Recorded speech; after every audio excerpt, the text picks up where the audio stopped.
Hi. So in this video, I'm going to give you a review of a movie that I recently saw, a movie that I really enjoyed on Netflix, and this is called The Last Blockbuster. And this film actually tells the story of the very last blockbuster in the world, not just in the United States, not just in Canada, in the world. And this is really a genuine flashback to a bygone era. I swear, as I was watching this movie, I could smell the plastic and the carpeting of an old blockbuster. Now, this movie was released in 2020 by 1091 Pictures, and it was directed by Taylor Morden. Now, this documentary features a star-studded array of commentators. We have everyone from Kevin Smith to Adam Brody, Sam Levine, Brian Posehn, and many, many others. And they're all kind of sharing their own reflections on Blockbuster Video and what it meant to them and how it really changed the landscape of home entertainment. And they all offer really interesting and fun insights into the rise and fall of the Blockbuster brand. Now, what I loved the most about this movie is that we really got to know the family who runs The Last Blockbuster. We get to know them quite well, including the matriarch, Sandy Harding.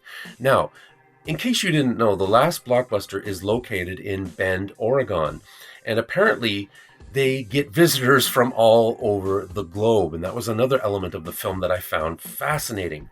And I found myself really rooting for this family.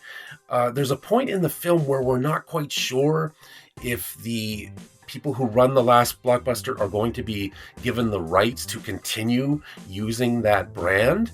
And I found myself holding my breath in eager anticipation, just hoping beyond all hope that they would be able to continue operating this very last Blockbuster, this symbol of a very bygone but very cherished era. Honestly, I really hope The Last Blockbuster is around for a very long time. It really serves as an amazing time capsule. Now, this movie really gets into the business side of things, the corporate side of Blockbuster's rise and fall, which was interesting, but it was really the personal stories that really sold it for me.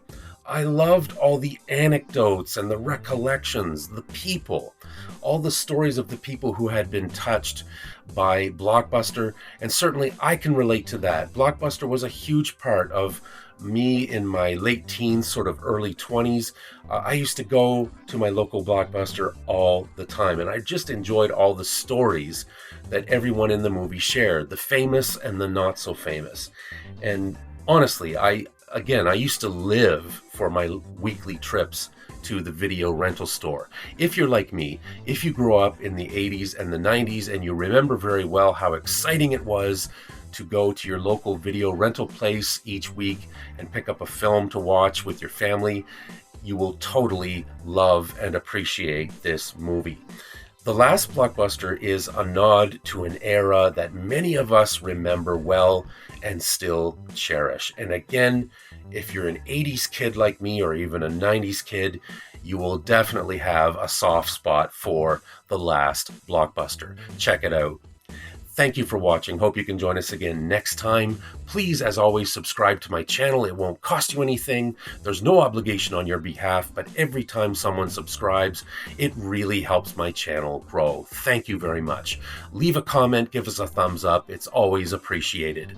We'll see you again next time. Take care. Bye-bye.